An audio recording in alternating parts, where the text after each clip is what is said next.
Hey everybody, it's Justin here for the Missing Stamps YouTube channel, and today I have some super pesky diabolical fun to share with you using the Magical Collection. For today's card, we are going to be using the Back to Class stamp set, EIEIO frame dies, and Dark Art stamp sets to make our card come together. For my color palette, I'm using a light, dark, and medium blue cardstock that we're going to be die cutting from. That's my color inspiration for this card. We are going to be using the smallest stitched rectangle die from the EIEIO frame die set, and we're going to die cut this shape from the light blue cardstock. This is going to be the topmost layer of our card. Now from the next largest die, so the second smallest in the set that's a rectangle, we are going to die cut this from the medium blue cardstock that we had pulled. And then using the dark cardstock, the darkest blue, we're going to use that largest A2 size rectangle, A2 being 4¼ by 5½, and die cut from that shape. Now, I am going to take some chipped sapphire ink, this is Distress ink of course, and we are going to blend this over the edges of the rectangle, the largest A2 size that we have die cut. After we add the chipped sapphire Distress ink, we are going to add some black soot Distress ink along the edges as well. And this is going to make those edges super nice and dark. So I'm going in with a blending brush and getting some nice big ink brush strokes in those areas. Using some white Copic paint, I'm going to use a clean watercolor brush, and then I'm going to wet it down with a little bit of water that's on my acrylic block and splatter it over our ink blended A2 panel. And this is going to give us some really nice specks. I do like to emphasize, use a clean watercolor brush so you don't cross-contaminate with another color. Now I take this panel and I do set it aside so it will dry entirely, and while drying I prepare my tiny snowfall stencil, which I spray with some pixie spray so that it can help stick to my card front with a low tack. I'm going to place my tiny snowfall stencil over my splattered background, and then I'm going to use some Clear Skies Lunar Paste by Simon Hurley Create to go over our stencil. So I'm going to apply a solid layer across the top edge of our card, and then I'm going to use a stencil tool to go ahead and scrape down that lunar paste so I get good coverage through our whole stencil. I'm going to clean off my stencil buddy and do a good old peel reveal, and you're going to see all of the little itty bitty tiny snowflake dots of the Clear Sky Lunar ink. Now, using that smallest rectangle that we die cut from the light blue cardstock, I am going to distress the edges using Salty Ocean Distress ink. This is going to add a nice variance of color, and we are going to continue to build on top of that to really darken those edges. So once I'm done with the Salty Ocean Distress ink, I'm going to go in with some Prize Ribbon Distress ink and ink blend the edges again. Now, spoiler alert, I will come back to this in a couple steps and want to make these edges even darker, and I'll explain more about that in a minute. Using my Misty, I'm going to pull out the Back to Class stamp set, and we are going to stamp out the staircase image that's included just to create a little bit of a scene for our card. I do position the staircase so that most of the stairs on the left side are showing. I didn't want to overly feature the blank wall space that's on the right side of the stamp, so that's why I keep inching the stamp over to the right side of my panel. I'm going to close my Misty door and pick up the stamp set, and I want to continue with our blue color scheme, so I'm going to grab that Prize Ribbon Distress ink and stamp out our image using that color. Now don't forget, distress inks aren't just good for blending, you can use them to stamp as well. You just might need to get a couple impressions so that you can get a nice crisp image. Once you're satisfied with how your image looks, you're going to be able to take that image out of your Misty machine, and then we're going to add in that other color like I told you about a minute or two ago.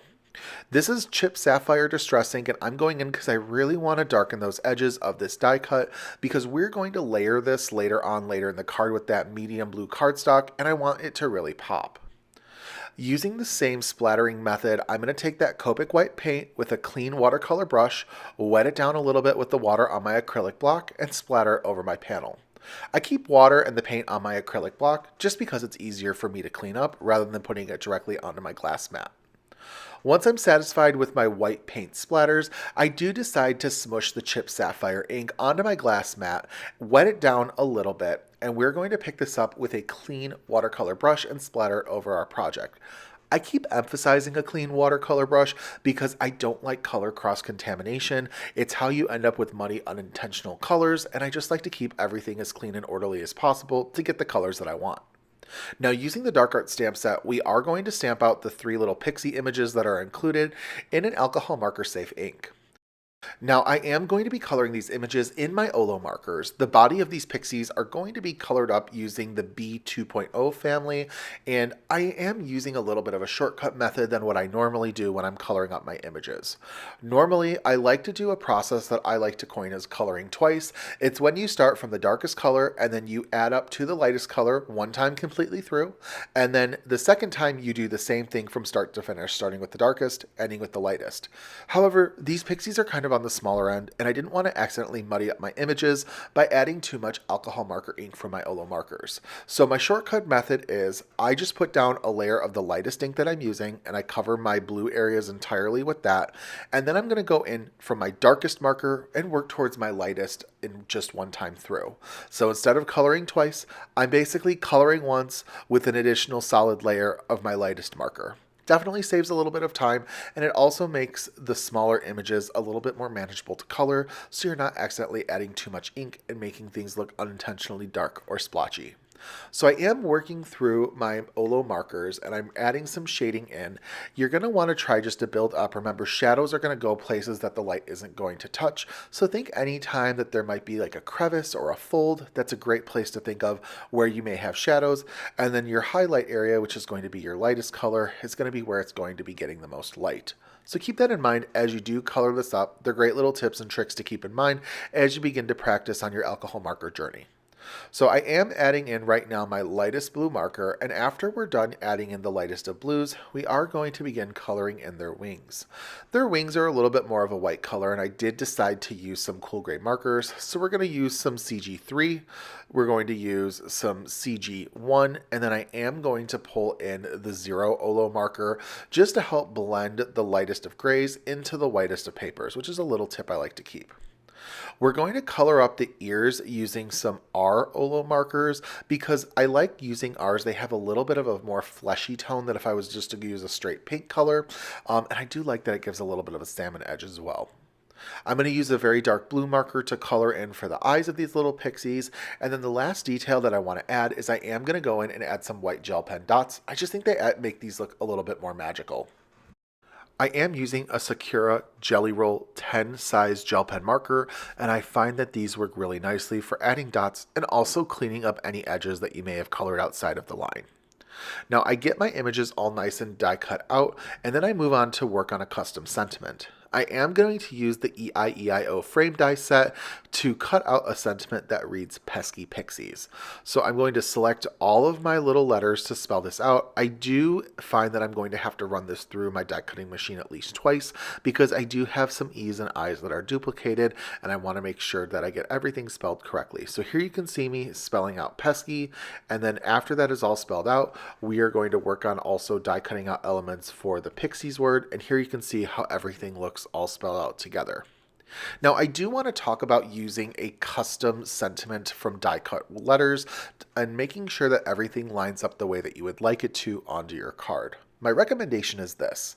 Get yourself some sort of a mat that's got lined edges on them. A glass mat like I'm using is fantastic. You may have another type of mat to use, but you're essentially going to want something that has a straight line for reference so that when you're lining everything up, they're placed properly in how you want them.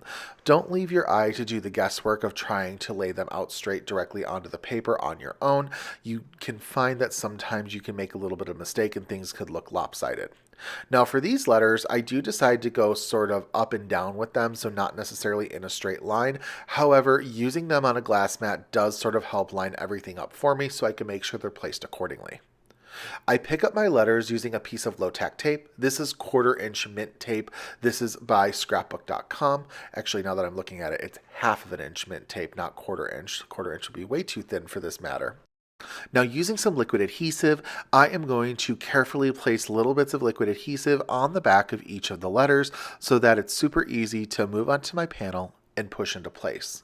Once I'm happy with my placement, I do press the tape unit down, and then I am going to use a straight edge of a acrylic block to hold the letters down as I remove up the tape. Now you do want to go a little slow. As you can see, I did move a couple of my letters a little bit out of place, so we're going to give it a second try using the Pixies word that we place as well. I'm going to use the straight edge of that acrylic block. I'm going to very slowly remove the tape off of my letters, and I find that I get all of my letters super nicely placed. So I've got Pesky Piskies all spelled out, but we're also going to use the What the Heck sentiment from the Dark Art stamp set just as a little bit of an additional sentiment to use. I do stamp this using prize ribbon ink onto the light blue cardstock that we pulled from earlier, and I fussy cut out the sentiment so that all the cuts are nice and snug. We can start the process now of assembling everything together, so I'm going to use some liquid adhesive on the back of our top light blue panel that we ink blended and stamped our little scene onto. I'm going to adhere this directly to the medium blue cardstock that we die cut as well, and it nests really nicely, creating that medium blue frame around our scene. Then I'm going to put some liquid adhesive on the back of the unit that we previously assembled, and I'm going to adhere this directly on top of our lunar paste background that we had also splattered. Now, if you wanted a little bit of extra dimension, you could adhere this to this layer using some foam tape. That'll make it give a nice little bit of pop. I'm going to be using some foam tape on some of the images and the sentiment, so I just want to keep it directly adhered to the panel, apply some thin strips of foam tape to each of the little pixies, along with our What the Heck sentiment, and get those nicely into play.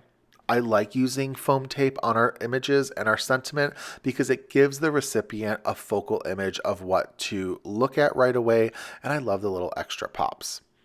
I pull some glitter enamel dots from my set, and I decide to use both a dark blue glitter enamel dot and a white glitter enamel dot just to really help add some little magical fixings to our project.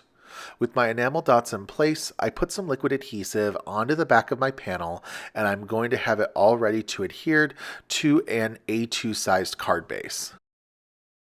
With my panel nicely adhered, I have my card entirely finished. I just love all of these blue elements. I love these little pixies. I think this is going to be a really fun card to send off to your friend who needs a little bit of a magical piece of mail in their mailbox. Thank you so much for stopping by the Missing Stamps YouTube channel today. If you haven't yet already, don't forget to like and subscribe. In addition, I would love if you took a moment to follow me on my socials on Instagram and YouTube at Just a Note by Justin for even more crafty inspiration. Thank you so very much for stopping by today. I hope you have a magical day. Hopefully it's not too pesky. Goodbye.